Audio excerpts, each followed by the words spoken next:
शाम नागिन सिंह गुफाम रन में उनकी किताब को भी एक शेर मेरे सामने आया।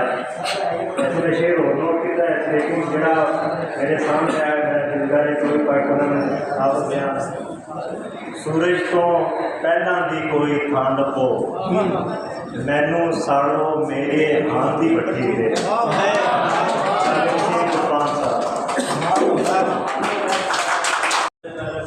पहला दी कोई थां लभो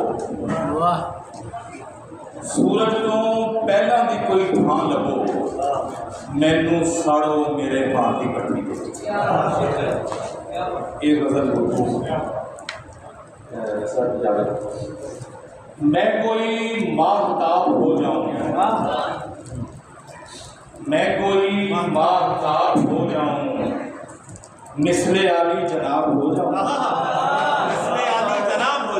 क्या कहने मैं कोई माहताब हो जाऊं, मिसले आली जनाब हो जाऊं। और इसके साथ तेरी आंखें सवाल करती हैं, तेरी आंखें सवाल करती हैं, सोचता हूँ जवाब हो जाऊं। तेरी आंखें सवाल करती हैं, सोचता हूँ जवाब हो जाऊं। और मिल कभी हालते तकब्बुर में, मिल कभी हालते तकब्बुर में मैं भी बिगड़ा नवाब हो जाऊं। मिल कभी हालते तकब्बुर में मैं भी बिगड़ा नवाब हो जाऊं। और सांस लफ्जों में ऐसे ठहर जाए जिंदगी का निसाब हो जाऊं। और चल बहा दे मुझे भी दरिया में, चल बहा दे मुझे भी दरिया में, नेकियों का सवाब हो जाऊं। और तू मुझे रख हिसाब में रखने और मैं बेहिसाब हो जाऊं। तेरी आंखें सवाल करती हैं, सोचता हूँ जवाब हो जाऊं। बहुत चंद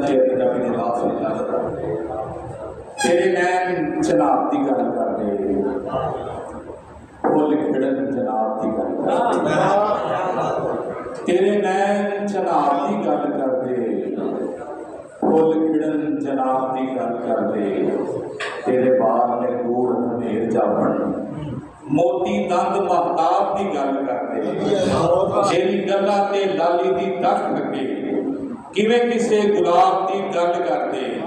बोल मिठड़े कोयल बुलबुला जाए, बोल रोजे हिसाब की गल कर दे। तेरे नैना दा घुट नहीं साम सके, वड्डे आए शराब की गल। तेरे नैना दा घुट नहीं साम सके, वड्डे आए शराब की गल कर दे। पाक सहीफे दे राज जिहा किवें होर किताब की गल कर दे। तेरा जिक्र करना च रस होवे जिवें मुल्ला सवाब की गल कर दे। साडे दिन ते रात गुलखाम में रहिंदे आप जनाब की गल कर दे। तेरे नैन जनाब की गल कर दे, फुल खिड़न जनाब की गल कर दे।